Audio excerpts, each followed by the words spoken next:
एकदा एका गावामध्ये एक माणूस राहत होता आणि त्याचा जर चेहरा कोणी बघितला तर ज्याने चेहरा बघितला तो उपाशीच राहून जायचा त्या दिवशी. आता ही गोष्ट त्या राजाच्या कानावर जाते. राजा पण विचार करतो की बघूया खरंच हे खरं आहे का. राजा एक दिवशी जातो, त्याचा चेहरा बघतो आणि खरंच तो त्या दिवशी एवढा बिझी होऊन जातो की त्या दिवशी त्याला जेवणच भेटत नाही. आता त्याला बोलून घेतलं जातं आणि बोलवल्यानंतर त्याला फाशीची शिक्षा दिली जाते. आता फाशीची शिक्षा दिल्यानंतर त्याला विचारलं जातं की तुझी शेवटची इच्छा काय सांग.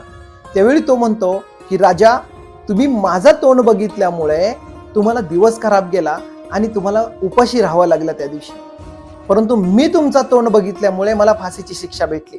एवढ्या भर सभेमध्ये तो राजा नाराज झाला आणि त्याला एक संताचा दोहा आठवला. बुरा जो ढूंढने में चला, बुरा ना मिलिया कोई, जो दिल खोजा अपना तो मुझसे बुरा ना कोई. दैनंदिन जीवनामध्ये माणसं भेटतात मित्रांनो, ज्यांच्याबद्दल तुमचे चांगले विचार आहेत ते तुम्हाला चांगलेच दिसतात आणि ज्यांच्याबद्दल तुमचे वाईट विचार आहेत तर आपल्याला तेही माणसं वाईटच दिसतात. त्याच्यामुळे आपल्या विचारांना बदलणं गरजेचं आहे मित्रांनो, आपली दृष्टी बदलणं गरजेचं आहे मित्रांनो. त्यावेळी सृष्टी आपल्याला चांगली दिसेल. धन्यवाद.